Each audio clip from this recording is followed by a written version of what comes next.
శక్తివంతుడు అగ్నిలోనైనా చేయి మా అమ్మగారు కూడా కట్టుకుంచేవారు. నాకు తెలియనప్పుడు, నాకు తెలిసినప్పటికీ క్రైస్తవులకు వస్తే దేవుని అనుకున్నారు. మా అమ్మగారిని పుట్టక నుంచి దేవుని అనుకున్నారంట. కాకపోతే దేవుడు ఏదో చేస్తాడో ఏదో ఉంటుంది అనుకోవడం మన భ్రమ. ఏదో నమ్ముకుంటే ఆస్తి ఇచ్చేస్తాడో, నమ్ముకుంటే రోగాలు తగ్గిపోతాయి, ఇలాంటికి ఎవరు రావగలదు. ఎందుకంటే నమ్ముకున్నది మాత్రం నేను వచ్చావు, మన విశ్వాసంగా దేవుళ్ళు ఉంటే నేను వస్తుంది. మా అమ్మగారిని మా నాన్నగారు ఫుల్గా తాగొచ్చేసి రోడ్లాంటి ఇడుచుకుంటారు, ఎలా పడతాలో కొట్టేసేవారు. అయినా కానీ మా అమ్మగారు దేవుడి మీద వదలలేదు. టవల్ ఉంటుంది కదా, తుడుచుకునే టవల్ ఉంటుంది కదా, టవల్ నోట్లో కుక్కేసి ఈ విధంగా నీకులేసిన రోజులు ఉన్నాయి మా అమ్మగారికి రెండింటికి కలిపి. అయినా సరే దేవుడు వదలలేదు. మా నాన్నగారు ఫుల్గా తాగిపోయి చిన్నప్పటి నుంచి మా అమ్మగారు పొలం పల్లి ఎక్కడికి వెళ్తాం మొత్తం మీద పెంచుకుంటూ వచ్చారండి. నాకు 20 సంవత్సరాలు నేను పెళ్లి చేసుకున్నాను, లవ్ చేసి పెళ్లి చేసుకున్నాను. నేను అప్పటికి నాకు దేవుడు తెలియదు. నేను దేవుడు లేని లోపం మీద ఉన్నాను. తాగేసేవాడిని, తిరిగేసేవాడిని. అర్ధరాత్రులు మా నాన్నగారు ఒక పక్కన తాగొచ్చేవాడిని, నేను ఒక పక్కన తాగొచ్చేవాడిని.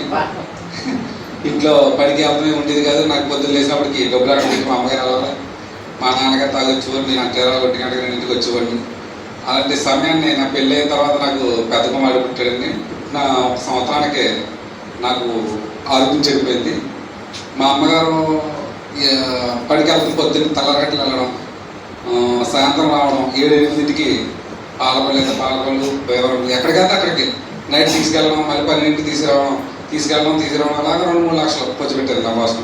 కాకపోతే ఎక్కడికి వెళ్ళినా సరే ఎవరో ఏ రోగం లేదన్నారు నాకు, అసలు రోగం అనేది లేదన్నారు. అప్పుడు పాపుడు కుర్రాడు నువ్వు చర్చికి బతిమలు అంతకుముందు తిట్టివ్వండి. మా అమ్మగారు చర్చికి వెళ్తే అర్ధరాత్రి ప్రార్థనలు వింటారని ఇక్కడ బుద్ధులు తిట్టివ్వండి మాస్టర్ గారు. అలాంటి వాడిని తీసుకెళ్ళమంటే వెళ్ళాను. వెళ్ళిన తర్వాత కూర్చోలేకపోయానండి. చర్చిలోకి వెళ్ళినా కూర్చోలేకపోతే ఆయన కూర్చుని వాడిని. మా పెళ్ళి అయినా లవ్ చేసి పెళ్లి చేసుకున్నా కానీ మా భార్యను కొట్టేసుకోనండి. తాగేసి పొరపాట్లు కొట్టేసిన రోజులు ఉన్నాయి, గోపిలా పగల కొట్టేసిన రోజులు ఉన్నాయి. తాగేసి పొత్తులు ఎలా పడతారు కొట్టేసుకోండి, ఎలా పడతారు ఇందులేసిన రోజులు ఉన్నాయి. మళ్ళీ వాళ్ళ మొత్తం వెళ్ళిపోవడం అన్నీ చాలా దారుణంగా జరిగిందండి. ఇలాంటి జరిగిన తర్వాత దేవుడు తందారు వచ్చాడో నాదో వచ్చాడో తెలియదు కానీ అప్పుడు చర్చిగా కుర్రను తీసుకెళ్ళాడండి. తీసిన 7 వారాల తర్వాత పాస్టర్ గారు అన్నారా ఇల్లు ఖాళీ చేసేయమన్నారు. ఖాళీ చేసిన తర్వాత షాలేం గారు మనకి పరిచయం అయిన తర్వాత షాలేం గారితో తిరుగుతూ మొదలెట్టిన తర్వాత చిన్న పీక ముక్క వచ్చింది అన్నారు. పీక ముక్క వచ్చింది అన్న తర్వాత 10 రోజులు పిల్లలాడాను, మొత్తం తగ్గిపోయింది. ఈ 2-3 లక్షలు ఇవన్నీ ఖర్చు పెట్టిన తర్వాత ఏంటంటే దేవుడు నన్ను లాక్కోవడం కోసం చిన్న ముళ్ళు పెట్టాడు అంతేనండి. ఆ 70 ఏళ్ళలో ఈ రోజు వరకు నేను ఉన్నానంటే షాలేం గారు బాగా నడిపించారు. షాలేం గారు కాబట్టి మళ్ళీ పడిపోతానేమో చెప్పబోతామండి. ఇప్పుడు మనం యవనస్తులు చల్లితో వస్తారండి, ఆయన పట్టుకునే బాధ్యత సేవకులదేనండి. ఎందుకంటే ఇప్పుడు బయటికి వెళ్ళిన తర్వాత లోపం ఉందంటే మనం బాగున్నా ఒకళ్ళ బాగున్నా లాగే వాళ్ళు ఎక్కువ మంది అండి. ఇప్పుడు చెడు అలవాట్లు బాగా ఎక్కువ అండి. ఇప్పుడు చిన్న వయసులో తాగేస్తున్నారు, చిన్న వయసులో సిగరెట్లు, అమ్మాయిలు అన్నారు, బళ్ళు అన్నారు, ఇళ్ళు అన్నారు. చెడు అలవాట్లు ఎక్కువైపోయిన తర్వాత మన ఆత్మీయ తండ్రి మనం కట్టలేకపోతే బయటికి తల్లిదండ్రుల మాట ఎవరంటారు, తల్లిదండ్రుల మాట వాళ్ళు ఎవరు సన్నిధిలోకి వచ్చిన తర్వాత ఆత్మీయ తండ్రి మనం కట్టడం వల్లే మనం నిలబడతామండి. దేవుడు మరి గొప్ప దేవుడు కార్యాలు చేస్తాడు. మా అమ్మగారు అప్పటి నుంచి నేను నాకు 23వ సంవత్సరం వచ్చే వరకు నేను దేవుళ్ళకి రాలేదు. నేను దేవుళ్ళు 20 అంటే మా అమ్మగారు 2 సంవత్సరాలు మా నాన్నగారితో బాధపడ్డారండి.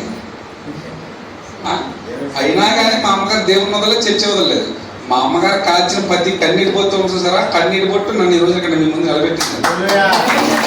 వృధా అయితే కాదు, నాకు కాల్చిన ప్రతి కన్నీటి బొట్టు వృధా కాదండి.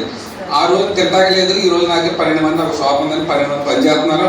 దేవుడు ఇచ్చాడు, ఒక స్థలం కొనుక్కున్నాం, ఇల్లు కట్టుకున్నాం, ఇవన్నీ దేవుడి కృపేనండి. తింటాకలేదు రోజు కండి మరి నేను తాగే తిరిగిన రోజు మా అమ్మగారు కష్టపడేది, ఎక్కడో కష్టపడిన రోజు. కాకపోతే దేవుడు ఇస్తాడు అని వెళ్తే ఏమీ రాదండి. దేవుడు నమ్ముకుని మనం పర్లవరాజ్యం మనదే, మన దేవుడి కోసం నిలబడాలి అని నిలబడితే దేవుడు మనల్ని మనకవలసి మనకి ఇస్తాడండి. తలగా ఉంచుతానా తోక ఉంచుతానా అని ఆ దేవుడు చెప్పలేదు, మనకి తలగానే ఉంచుతాడు. కాకపోతే పాపం స్పీడ్ వస్తుంది. దేవుడు చేసే కానీ లేట్ అయినా అద్భుతకాలు లేదు. మీరు ఒకటి కూడా దాని తలంతా జరుగుతుంది. ఈ చిన్న సాక్షి దేవుడు దీవించరు కాక